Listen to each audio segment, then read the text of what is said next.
All right, welcome to The Explainer. Today, we are diving deep into something pretty intense from the world of traditional herbalism. It's called Dr. John R. Christopher's cold sheet treatment. And trust me, this is a real journey of extreme temperatures and very specific herbal concoctions. So, yeah, let's just jump right in. So, you might be asking, what's the deal with this thing? Is it some kind of relic from the past? Well, the original source material, it describes a procedure that is, let's just say, incredibly methodical, very demanding, and honestly, kind of dramatic. We're going to break it down for you step by step, exactly as the text lays it out. So here's how we'll tackle it. First, what is this cold sheet therapy? Then we'll get into the super detailed prep work. After that, phase 1, the cleansing, followed by phase 2, the wrap, and we'll finish up with what happens during recovery. Okay, so first up, what is cold sheet therapy really? According to the source text, this is not, I repeat, not just some simple little remedy you'd use for a common cold. No, it's presented as this deep, multi-stage protocol, something designed for a complete and total system reset. And the text makes it crystal clear right from the get-go. This is a serious undertaking.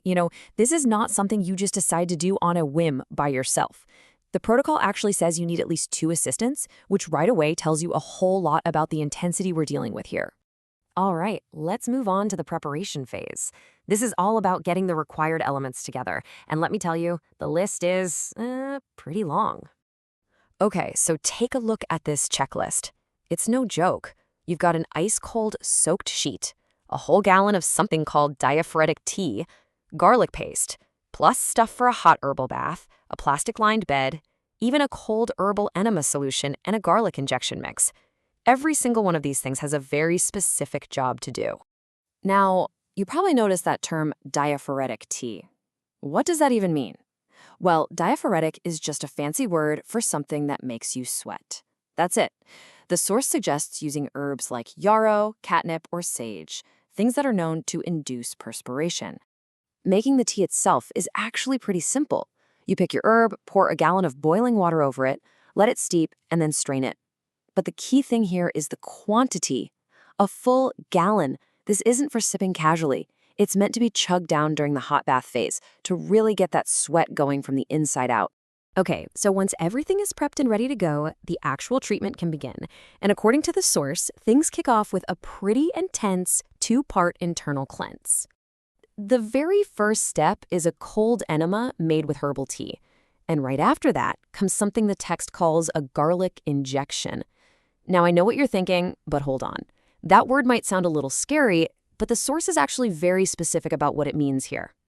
Yeah, see, the text immediately clarifies this. It says in herbology, an injection is never a needle. It's talking about using a syringe-type tool to apply a liquid into an existing opening in the body. So definitely no needles involved here. So after that internal part is done, the focus shifts completely to hydrotherapy, and specifically inducing a major sweat. The patient is put into a bath that's as hot as they can possibly stand it, and it's full of stimulating herbs like cayenne, mustard, or ginger.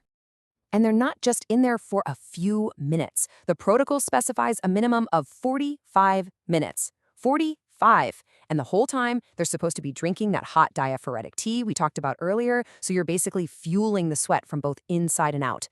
It's intense.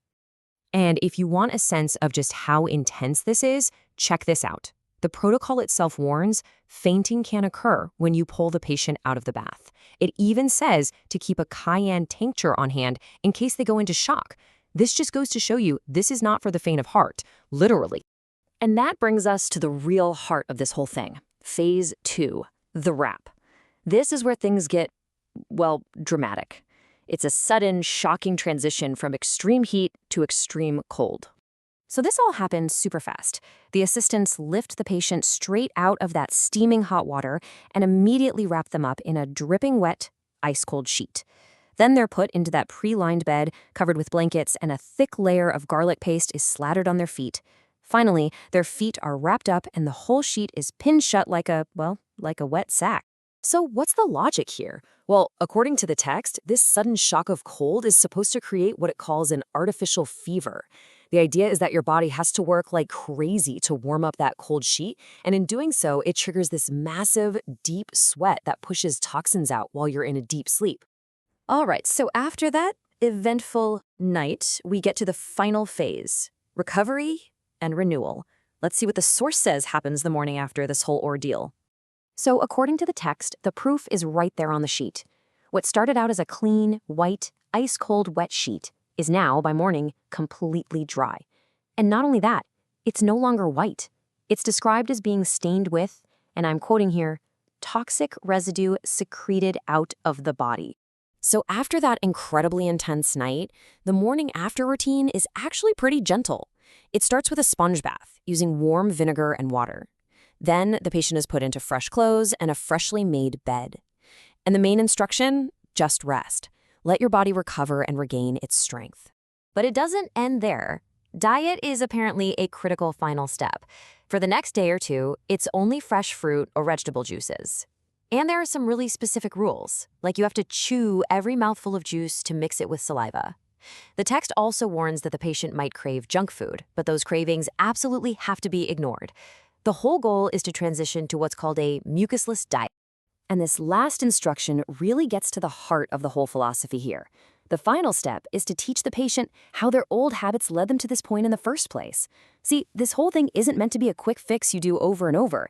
It's designed as a one-time, powerful reset, a catalyst to make you change your lifestyle for good. So, in the end, what do we make of this? A powerful cleanse or a risky relic from a bygone era? What's clear is that Dr. Christopher's cold sheet treatment, as described, is this incredible combination of hydrotherapy, herbalism, and intense dietary rules. It really gives us a fascinating look into a different approach to wellness, one that sees healing not as a simple pill, but as a truly transformative and very demanding ordeal.